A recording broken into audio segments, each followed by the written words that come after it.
नमस्कार, SBT news में आपका स्वागत है। पेश है 29 फरवरी गुरुवार दोपहर 3:15 राजस्थान की 15 बड़ी खबरें। इस न्यूज बुलेटिन के प्रायोजक हैं विनी केक एंड मोर। तो सबसे पहले एक नजर डालते हैं आज के हेडलाइंस पर।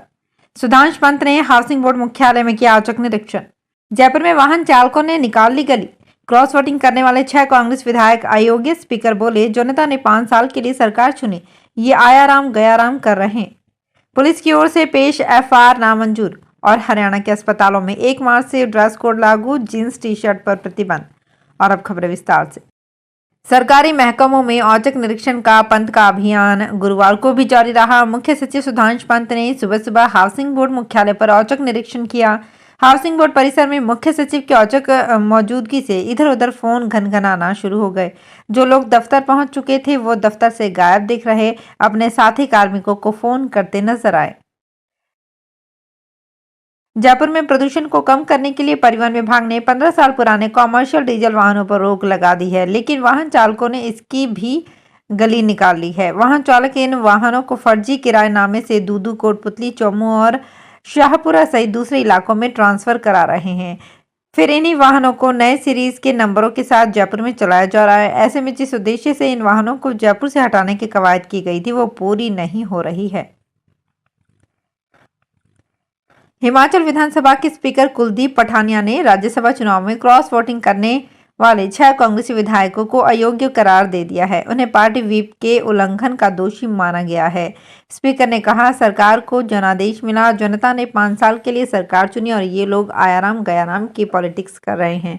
ऐसा नहीं होना चाहिए। इन लोगों ने खुद एंटी डिफेक्शन लॉ को न्योता दिया है। अयोग्य करार दिए गए विधायकों में सुजानपुर से राजेंद्र राणा, धर्मशाला से सुधीर शर्मा, कुटलैहड़ से देवेंद्र भुट्टो और बड़सर से आईडी लखनपाल व लाहौल स्पीति से रवि ठाकुर और गगरेट से चैतन्य शर्मा शामिल हैं। जोधपुर महानगर मजिस्ट्रेट ने 7 वर्ष पूर्व आरटीआई कार्यकर्ता नंदलाल व्यास के साथ मारपीट करने और रास्ता रोकने के लिए मामले में मंडोर स्थित कृषि विश्वविद्यालय के तत्कालीन कुलपति बलराज सिंह चौधरी, कुल सचिव ईश्वर सिंह, कुलपति के ड्राइवर भंवरा राम चौधरी, कुलपति के पीए सुनील कुमार और सीमा नाथ के खिलाफ पुलिस की ओर से पेश एफआईआर नामंजूर कर दी गई है। कोर्ट ने प्रोटेस्ट पिटीशन को स्वीकार करते हुए सरकारी अधिकारी और कर्मचारियों के खिलाफ आईपीसी की विभिन्न धाराओं में प्रसंज्ञान लेने का आदेश दिया है। मामले के सभी आरोपियों को कोर्ट ने आगामी पेशी पर बेलेबल वारंट से तलब किया है। अगली सुनवाई 26 मार्च को होगी। मजिस्ट्रेट ने अपने आदेश में लिखा कि गंभीर अपराध में लोक सेवक के विरुद्ध सरकार से अभियोजन स्वीकृति आवश्यक नहीं है। बलराज सिंह चौधरी वर्तमान में कृषि विश्वविद्यालय जोबनेर के कुलपति हैं। हरियाणा के अस्पतालों में 1 मार्च से ड्रेस कोड लागू हो जाएगा। इसके लिए उपयुक्त डिजाइनर्स द्वारा वर्दी डिजाइन की गई है। कोड के तहत कामकाजी घंटों के दौरान पश्चिमी कपड़े, हेयर स्टाइल, भारी आभूषण, मेकअप, सहायक उपकरण और लंबे नाखून अस्वीकार्य होंगे। नेम प्लेट पर कर्मचारी का नाम और पदनाम दर्ज किया जाएगा। अस्पताल स्टाफ के लिए नेम प्लेट लगाना भी अनिवार्य कर दिया गया है। जीन्स, डेनिम स्कर्ट या और कोई भी रंग की ड्रेस में डेनिम ड्रेस को पेशेवर पोशाक नहीं माना जाएगा और इसे पहनने की अनुमति नहीं दी जाएगी। Sweat shirt, sweat suit, shorts की भी अनुमति नहीं होगी।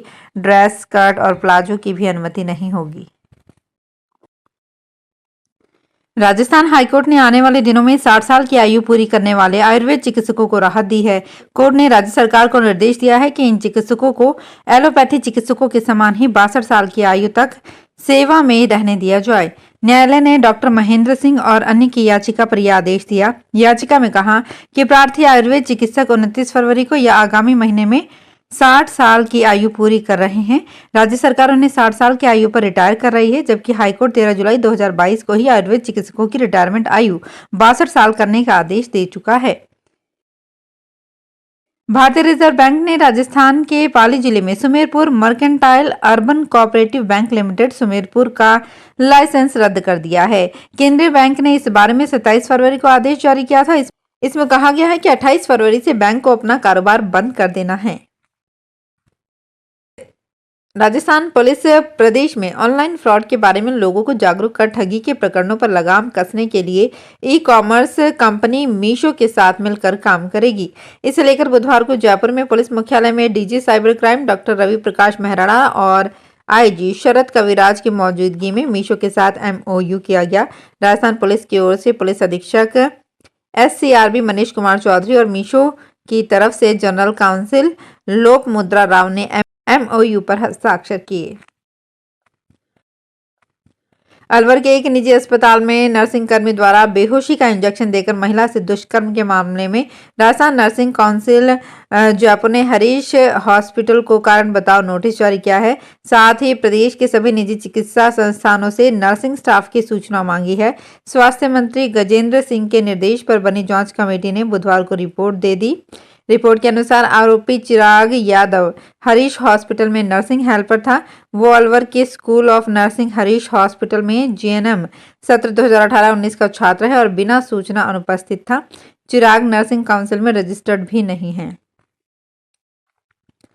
कोटा में कारागृहों में उपलब्ध बुनियादी ढांचे का आकलन विस्तार नवीन कारागृहों का निर्माण निर्धारित मानकों के आधार पर करने के संबंध में बुधवार को जिला सेशन न्यायाधीश अश्विनी विज की अध्यक्षता में बैठक हुई। जिला विधिक सेवा प्राधिकरण के सचिव प्रवीण वर्मा ने बताया कि बैठक में जिले में केंद्रीय कारागृह कोटा, उप कारागृह सांगोद और रामगंज मंडी के बुनियादी ढांचे का आकलन विस्तार नवीन कारागृहों का निर्माण निर्धारित मानकों के आधार पर करने के संबंध में चर्चा की। भीलवाड़ा में अपनी मांगे पूरी नहीं होने से नाराज विधानसभा चुनाव में निर्दलीय प्रत्याशी दिनेश प्रजापति आज गांव में एक निजी मोबाइल कंपनी के टावर पर चढ़ गया। बताया गया कि युवक टावर के पास से ही खेत पर सिंचाई का काम करता है। टावर के नीचे ही एक कुल्हाड़ी और पेट्रोल की बोतल भी मिली है। यात्रियों की सुविधा के लिए रेलवे की ओर से बाड़मेर से मुनाबाव और मुनाबाव से बाड़मेर रोजाना स्पेशल रेल सेवा का संचालन करेगी। ये स्पेशल ट्रेन 1 मार्च से 3 माह के लिए चलेगी।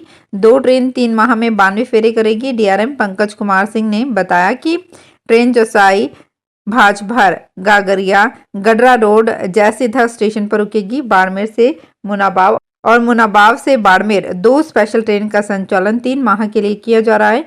ये ट्रेन जोसाई, भाजभर और गागरिया, गडरा रोड और जयसिद्धर और मुनाबाव के बीच चलेगी।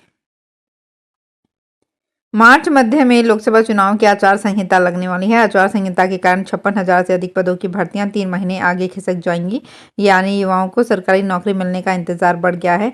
आचार संहिता के कारण सफाई कर्मचारियों के 24,956 पदों पर, चिकित्सा विभाग के लिए सीफू की ओर से की जा रही 20,546 पदों पर और राजस्थान कर्मचारी चयन बोर्ड की ओर से की गई अध्यापक भर्ती 2022 लेवल 1 और लेवल 2 में करीब 10,500 पदों पर भर्ती की प्रक्रिया अटक सकती है।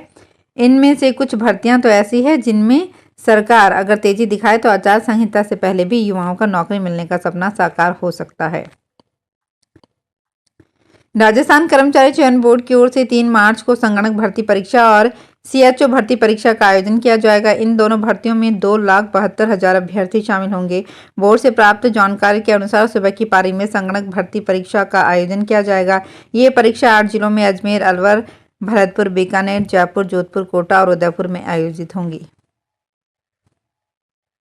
राजस्थान में टूरिज्म को बढ़ावा देने के लिए अब सरकार जल्द ही यूनिट टूरिज्म पॉलिसी को लागू करेगी। इस पॉलिसी के तहत होटल, पेइंग गेस्ट हाउस और अन्य इकाइयों का वर्गीकरण किया जाएगा। उन्हें उनके स्तर पर ही डेवलप करके प्रचार प्रसार करेंगे। पॉलिसी के अंतर्गत प्रदेश में नया इन्वेस्ट भी होगा और जो पुराने हैं उनका नियमन भी किया जाएगा। यदि किसी स्तर पर परेशानी आती है तो सरकार अपने स्तर पर उन परेशानियों को हल करेगी। तो फिलहाल इस बुलेटिन में इतना ही। फिर हाजिर होंगे कुछ और बड़ी खबरों के साथ।